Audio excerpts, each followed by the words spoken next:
I want you to take a second and just look at your smartphone. Yeah. Like maybe it's sitting on the desk next to you right now. Or maybe you're literally holding it while you listen to this. Most likely holding it. Right. And we tend to think of these things as, communication devices, a way to check emails, scroll through photos, read the news. Just everyday tools. Exactly. But I want to introduce a completely different perspective today. What if that screen is actually a battle space?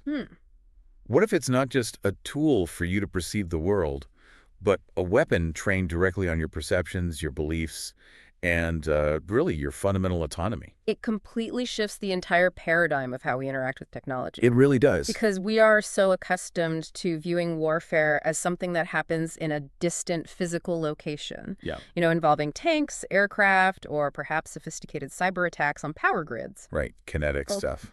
Or hacking. Exactly. But the reality of modern conflict, as outlined in the sources we're diving into today, has completely bypassed those physical and digital perimeters. The target is no longer just the infrastructure. The target is the human. Yes. The human constructing the meaning behind the infrastructure. So today, our deep dive is based on a really fascinating briefing and comprehensive study guide from 2026. It's titled Cognitive Battlespace: War in the Human Dimension. Co-authored by Lieutenant General S.R. Iyengar, retired, and Chandra Nath. Right. And the core mission of this deep dive today is to really unpack this text because it outlines the ultimate 21st century battlefield, which is the human mind. It's a dense read, but incredibly vital. Oh, absolutely. The authors detail how conflict has shifted from territorial control to mental autonomy. And we're going to spend a significant amount of time today looking at the highly detailed focus on India's strategic landscape. Which is Chapter 14. Yes, Chapter 14. We'll look at the specific geopolitical vectors it navigates and the cutting-edge tools the military apparatus is using to respond. And those range from, agentic artificial intelligence all the way to ancient civilizational practices. Which is such a fascinating juxtaposition. It is. I'm so excited to unpack this. Because warfare isn't just about tanks anymore. It's about hacking human judgment. If we connect this to the bigger picture, the evolution of warfare has historically followed the path of human vulnerability. Okay, how so? Well, when physical vulnerability was the primary concern, militaries fortified cities. They built walls. Right, castles, moats. Exactly. Then, when data vulnerability became the issue in the late 20th century, we built firewalls. We encrypted networks. Cyber warfare. Right. But now, the authors argue, militaries are looking at cognitive vulnerability. Traditional information warfare contests the flow of data. Like cutting off communications or denying access. Yes, hacking servers. But cognitive warfare is different. It targets the very processes by which we humans construct meaning. So it's not hacking the computer, it's hacking the human using the computer. Exactly. It alters perception, belief, trust, and ultimately decision-making without necessarily touching the physical network at all. The briefing outlines this really interesting historical transition of military domains. We started with the physical domain, land, sea, air, space. The objective there was kinetic destruction, taking territory. Putting boots on the ground. Right. Then the doctrine moved to the information domain, encompassing networks, data flows, cyber capabilities. The goal there was the availability, integrity, and confidentiality of data. But the authors assert we are now operating heavily in the cognitive domain. The mind. Yes. They situate the cognitive domain as the interpretive center that links the physical and the information domains. It is the sphere where perceptions are formed, emotions are triggered, and decisions are ultimately made.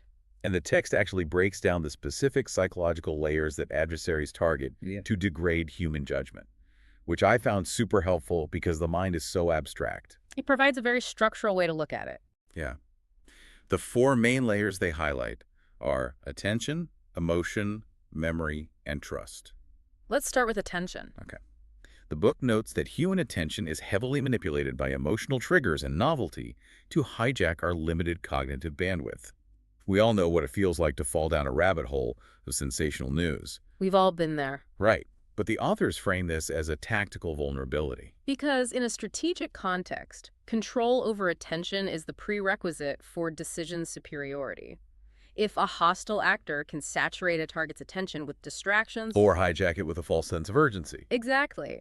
They degrade the target's situational awareness. The decision maker can no longer focus on the strategically relevant cues because their bandwidth is just totally consumed by noise. Which leads directly into the second layer, emotion. The objective here is to utilize fear, anger, and outrage to bypass our rational cognitive processes. The authors draw on psychological frameworks here, specifically the distinction between System 2 thinking and System 1 thinking. Right. System 2 being our slow, analytical, rational brain. And System 1 is our fast, intuitive, automatic response. Because when we are angry or terrified, we don't sit back and carefully analyze data. No, we react. We share the provocative post. We demand immediate action from our leaders. And the tactic relies on forcing the target into that System 1 state permanently.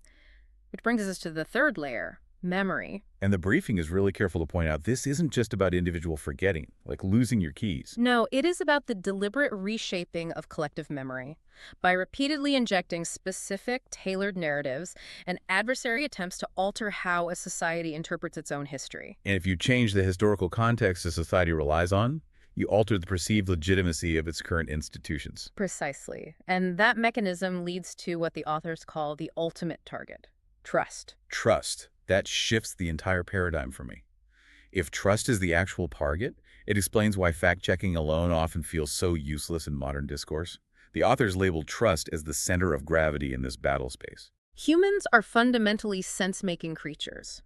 We rely on heuristics, mental shortcuts, to navigate an impossibly complex world. Because no individual can independently verify every single piece of data they encounter daily. We'd be paralyzed. We rely on a foundation of trusted institutions, trusted experts, trusted media. Right. Cognitive warfare doesn't primarily seek to change your mind with a superior set of facts.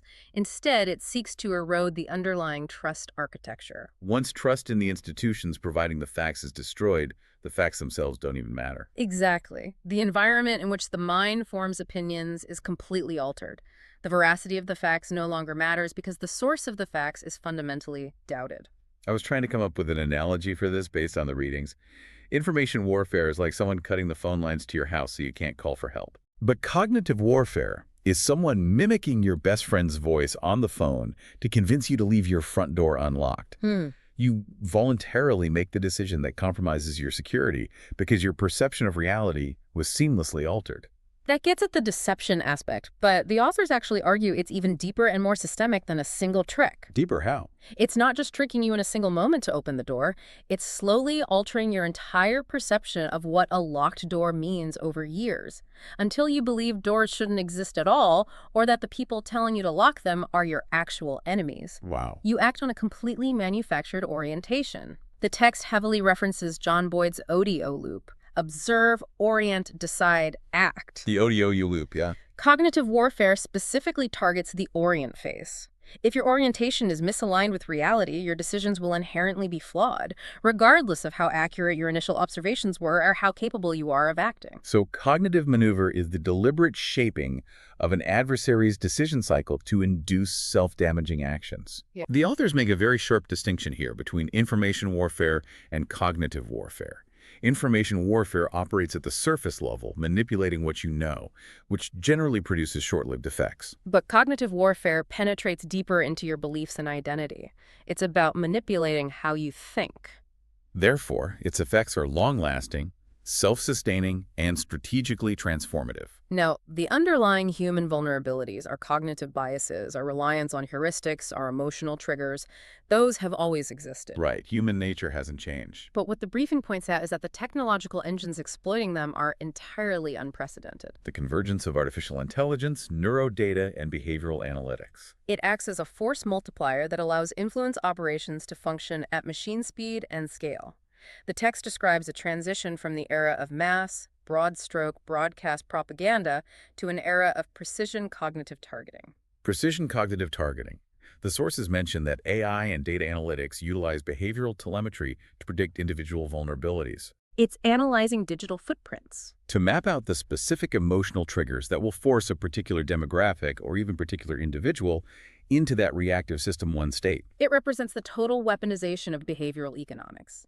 By transforming massive global data sets into actionable behavioral insights, actors can tailor interventions with incredible granularity. Meaning they know exactly what buttons to push. The military frameworks described in the text use AI-enabled systems to rapidly generate, test, and refine thousands of message variants in real time. Identifying which specific formulations evoke the strongest, most polarizing response. It creates a continuous, automated feedback loop of manipulation that learns and adapts faster than human analysts can even track.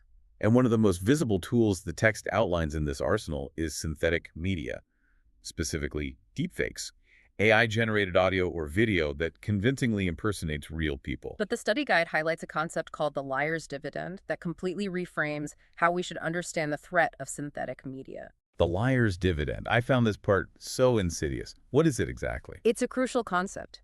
It suggests that a hostile actor doesn't even need to successfully fool the public with a fake video to achieve their strategic objective. Just the fact that the tech exists is enough. Exactly. The mere existence of deepfake technology and the public's general awareness that it exists creates a persistent state of systemic societal doubt. If the public accepts that anything can be faked, then an actor can plausibly deny anything. Genuine evidence, a real, unedited video of a real event or a genuine statement by a leader, can be instantly dismissed by an adversary as an AI fabrication. The authors note that the liar's dividend means the attacker gets a free pass just by muddying the waters. Like, think about the last time you saw a highly controversial video online and immediately thought, is this AI generated? That exact moment of hesitation. That's systemic doubt. That is the liar's dividend in action. The adversary has already claimed a fraction of the cognitive real estate by making the concept of truth inherently debatable. It paralyzes decision-makers and fractures public consensus. And this systemic doubt perfectly facilitates another critical concept the authors explore: reflexive control. Reflexive control. This has Russian origins, right? Yes, it's a strategic doctrine. The core objective of reflexive control is to feed an adversary specifically tailored, misleading cues so that the adversary voluntarily chooses actions that are favorable to the initiator's strategic objectives. It's often compared to playing chess. But instead of focusing on moving your own pieces, you alter the lighting on the board, or the shape of the board itself. So your opponent naturally concludes that a terrible move is actually a brilliant, necessary strategy. You engineer the informational environment so their independent choice serves your ends. You construct the decision frames. Exactly. You shape the menu of choices presented to the opponent so that the option most favorable to you appears to be the most logical, natural, or inevitable path forward. The target believes they are exercising independent, rational judgment, completely unaware that the architecture of their choice was engineered by an outside actor long before the decision was even made.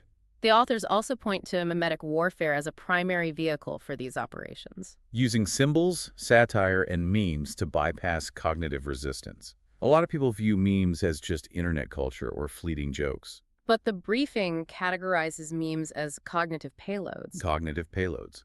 That sounds so clinical for a funny picture with text. It does, but it's accurate. It is not necessarily the humor itself that is the weapon. It is the in-group signaling and the emotional resonance that bypasses the logic centers of the brain. If an adversary presents a dense, factual argument that directly contradicts a target's worldview, the target's System 2 analytical brain will immediately engage and raise defensive barriers. But if that same adversarial concept is wrapped in a relatable meme, it acts as a Trojan horse. It evokes a feeling of in-group solidarity or shared frustration and delivers a payload of polarization directly into the cognitive framework without ever triggering the analytical defenses. You see a meme that perfectly validates your frustration with a domestic political issue. You share it because it feels vindicating. But the briefing argues that in doing so, the user acts as a vector for a cognitive payload designed by a foreign actor to increase societal polarization. AI and neurodata have transformed propaganda from a slow, broadcast medium into a machine-speed, micro-targeted operational capability. The sheer volume, the personalization, and the emotional resonance of the content overwhelm natural human filtering mechanisms. Human cognition alone is struggling to keep pace with algorithmic generation. Which is the foundation for why nations, as detailed in the text, are beginning to view cognitive security as a fundamental pillar of national defense, equal to airspace or maritime security. This shifts the conversation to how specific nations are targeted and how they respond. And the briefing spends a massive amount of time, an entire chapter, chapter 14, on the Indian landscape. Yes, let's deep dive into Chapter 14. The authors present India as a highly complex case study in this new battle space. The text characterizes India as presenting a unique dichotomy. It is simultaneously highly resilient and highly vulnerable. Because of its immense demographic diversity, deep democratic foundations, and a massive, rapidly growing digital penetration rate. This combination of an open, pluralistic society with high connectivity makes it a prime, data-rich target for sophisticated algorithmic warfare. The briefing details two primary geopolitical vectors targeting India's cognitive space. The first is what the authors term the Pakistani vector. The text focuses heavily on the Inter-Services Public Relations, or ISPR. Historically, a military public relations wing is viewed as an office that issues press releases or handles media inquiries. But the authors describe the ISPR's evolution into something entirely different. The briefing asserts the ISPR has evolved into a highly sophisticated, integrated wing for information and cognitive warfare. It coordinates operations across traditional media, digital platforms, and psychological analysis cells. The text places heavy emphasis on the structural relationship between the ISPR and the ISI, Pakistan's Inter-Services Intelligence. The authors explicitly describe this as an intelligence communications nexus. Organizationally, the intelligence gathering and the public relations are separate entities. But strategically, the briefing argues they are tightly linked. According to the text, the ISI provides the threat assessments, the human intelligence, and identifies the specific social fractures or historical grievances within Indian society. And then the ISPR utilizes that intelligence to execute targeted narrative campaigns. The authors argue that separating the intelligence gathering apparatus from the dissemination apparatus allows for a highly agile, deniable influence machine. The authors provide specific tactical examples of this nexus in action. They cite narrative campaigns centered around Kashmir, utilizing unified hashtags like #KashmirBleeds, designed to influence international diplomatic opinion while simultaneously targeting border populations to sow internal division. The text also details their reliance on digital manipulation techniques, specifically what the cybersecurity industry calls coordinated inauthentic behavior. The briefing outlines the use of botnets and proxy networks to artificially amplify specific hashtags or narratives. The goal is to simulate organic, grassroots, anti-government sentiment within India, creating an illusion of widespread consensus or outrage that doesn't organically exist at that scale. The authors characterize the Pakistani approach as heavily narrative and proxy-driven, relying deeply on emotional resonance and the amplification of historical friction. That contrasts sharply with how the text describes the Chinese vector. Right, the second vector. The authors categorize China's approach as algorithmic and focused on brain warfare. This is presented as a much more systemic, doctrine-driven strategy. The briefing contextualizes this within the Chinese military concept of intelligentized warfare. This doctrine integrates artificial intelligence, big data analytics, and cognitive computation with the stated military objective of seizing what they term mind dominance. Mind dominance. The text breaks this doctrine down into a framework known as the three warfares. This includes public opinion warfare, psychological warfare, and legal warfare. The authors explain that China utilizes these three warfares to create cognitive footholds and shape international perceptions of legitimacy long before any kinetic, physical conflict begins. Let's break those down. Public opinion warfare shapes the broad narrative. Psychological warfare degrades the adversary's will to resist. And legal warfare, often called lawfare, uses international legal frameworks to legitimize Chinese actions and delegitimize the adversary's response. The goal is to win the narrative and legal justifications during peacetime, ensuring that if a physical conflict occurs, the adversary is already diplomatically isolated and psychologically degraded. The text provides context on how this algorithmic warfare is applied domestically against India. The authors use the CAA protests, which were widespread domestic demonstrations in India over a new citizenship law, as a prime example. The briefing doesn't suggest the algorithm created the protests. No, instead, it details how adversaries utilized machine learning to identify this organic social fracture, map the emotional resonance of the domestic friction, and artificially amplify it to turn a domestic dispute into a strategic international liability for the state. The authors argue that the most advanced subset of this intelligentized doctrine is brain warfare, which focuses on utilizing neurocognitive research to influence human judgment patterns directly.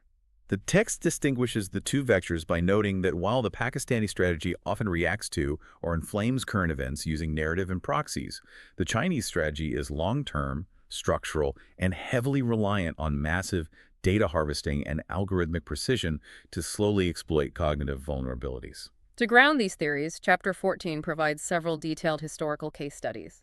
They examine the Doklam standoff in 2017, the Pulwama attack in 2019, and the Galwan Valley clash in 2020. Let's look at how the authors dissect the Doklam standoff.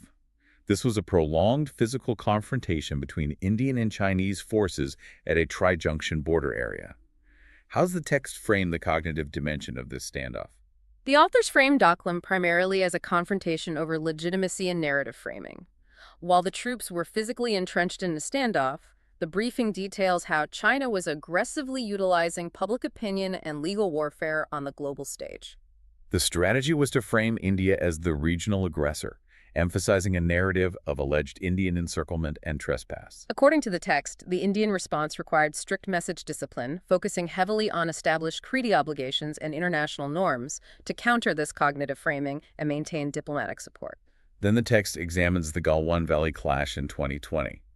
This was a severe, deadly physical altercation at high altitude.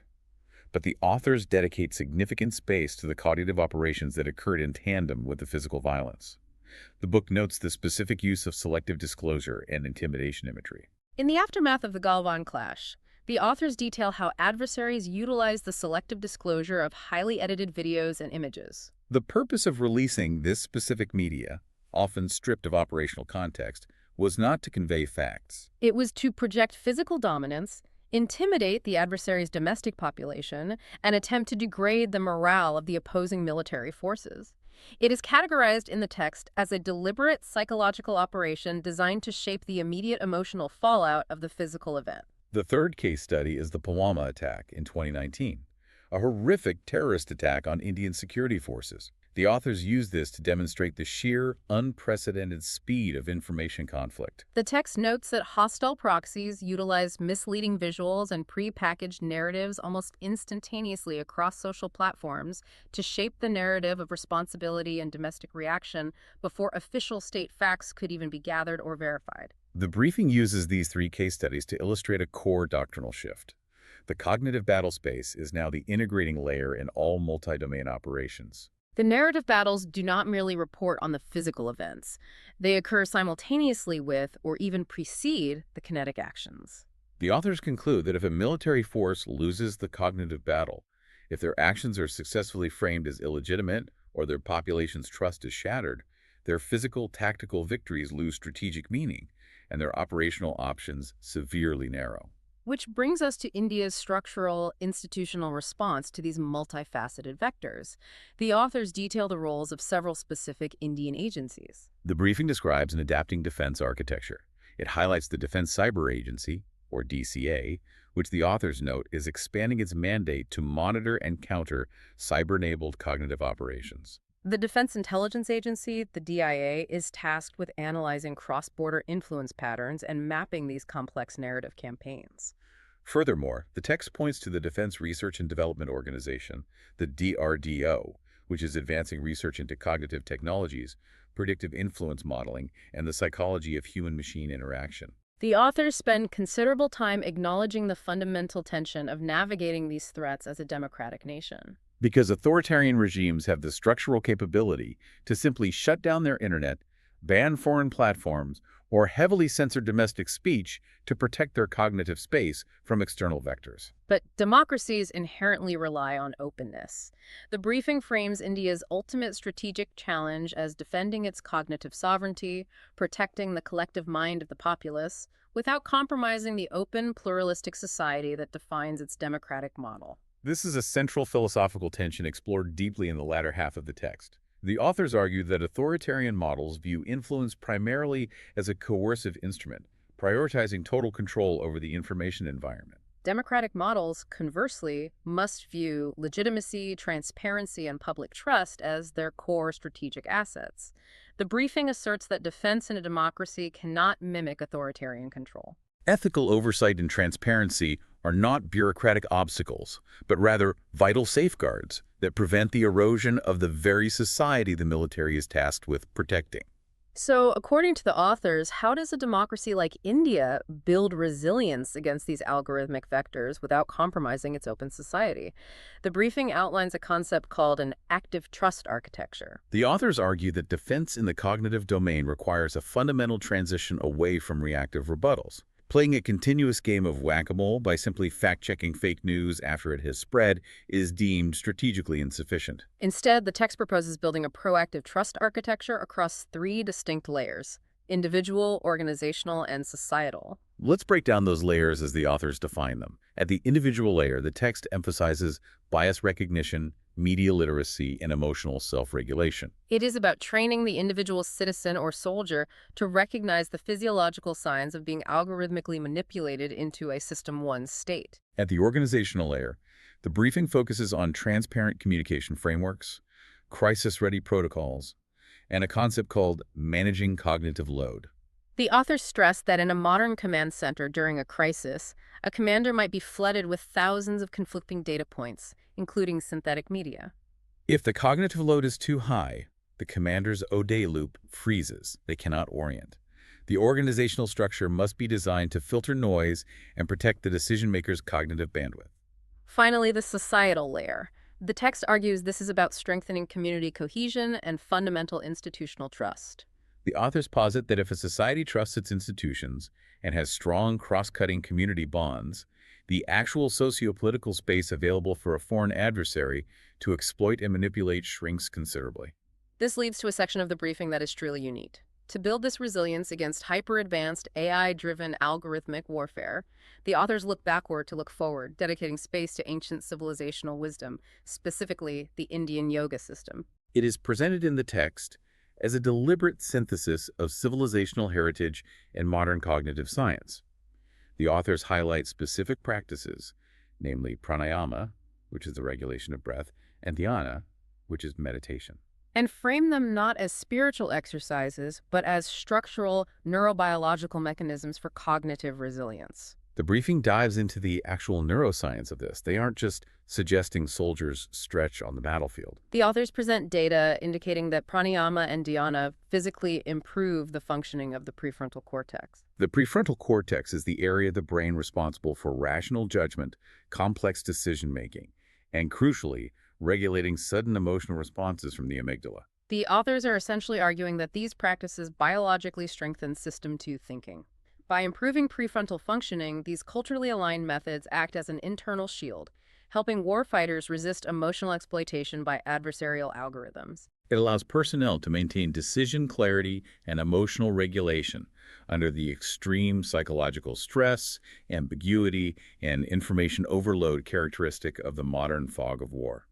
The text frames yoga fundamentally as a technology for regulating the nervous system so that a target's orientation phase is not hijacked by manufactured panic. The text also anchors this defense strategy in Indian ethical philosophies, specifically dedicating analysis to the concepts of satya and dharma. In outlining a doctrine for cognitive warfare, the authors argue a democracy must strictly distinguish between legitimate influence and hostile coercion. The briefing defines legitimate influence as providing truthful information to persuade.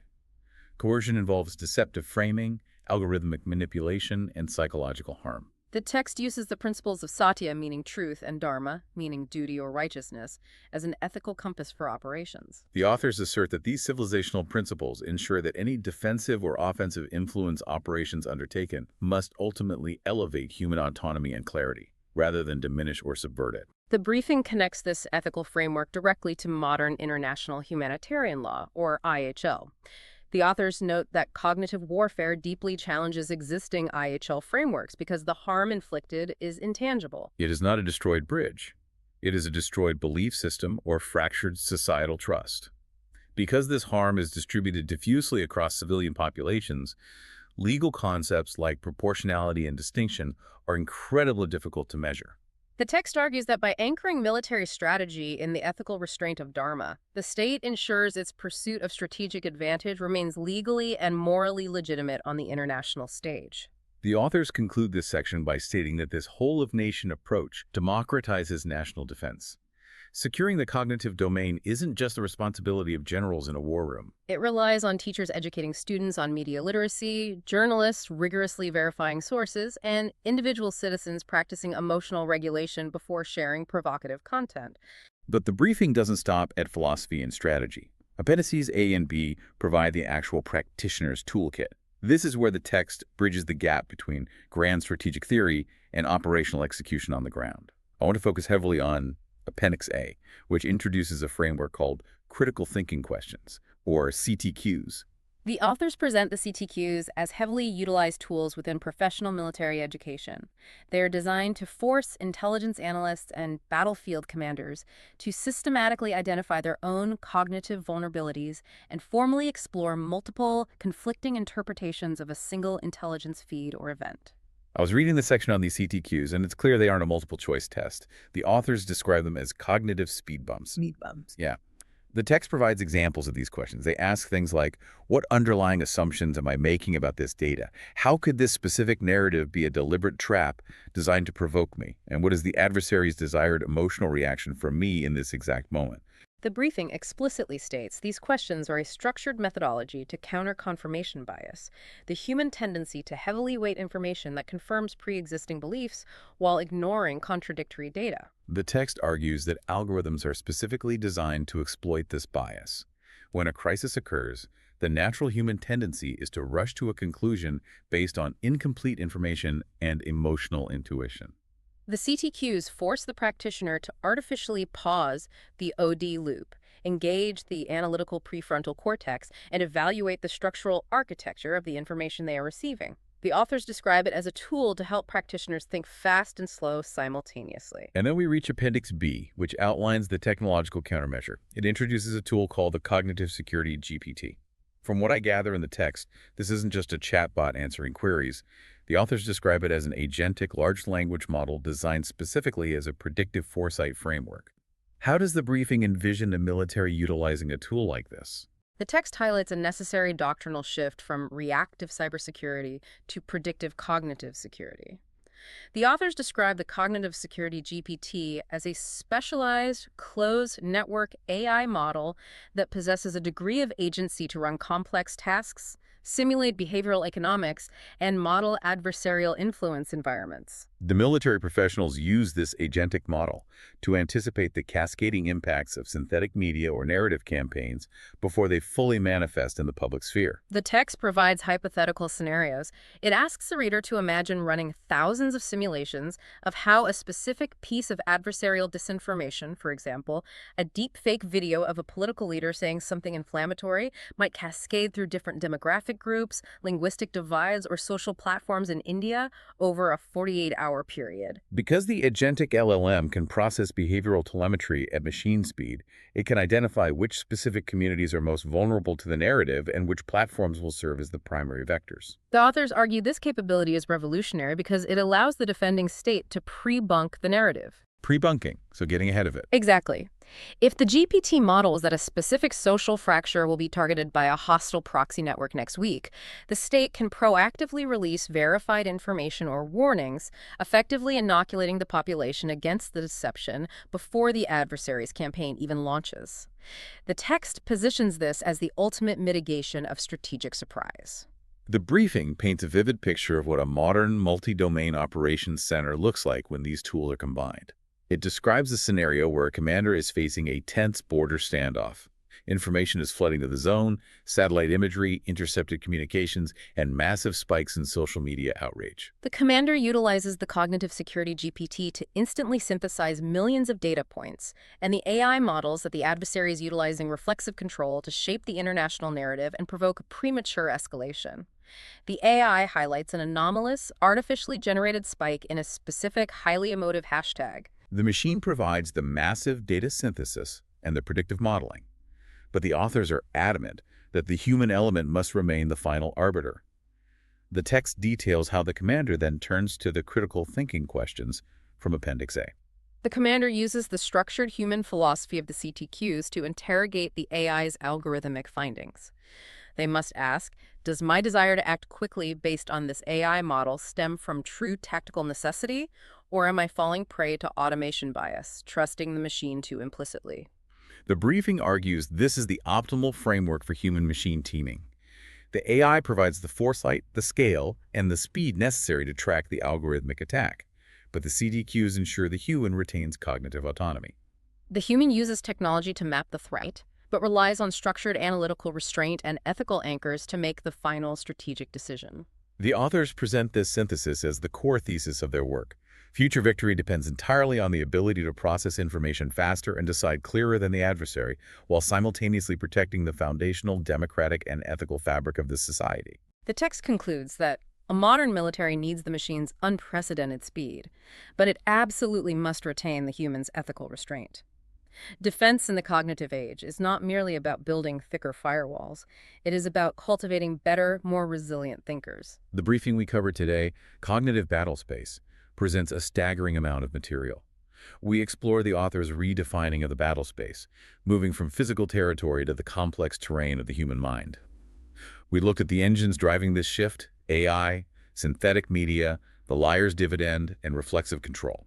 We examine the author's detailed analysis of India's landscape, navigating the narrative-driven ISPR vector and the systemic, algorithmic Chinese three warfares doctrine. Furthermore, we unpack the proposed solutions detailed in the text, the necessity of a trust architecture spanning all layers of society, and the fascinating integration of civilizational neuroscience like yoga and the ethical framework of Dharma as a biological and moral defense against algorithmic manipulation. Finally, we looked at the operational tools, critical thinking questions to pause the audio loop, and the predictive power of the cognitive security GPT.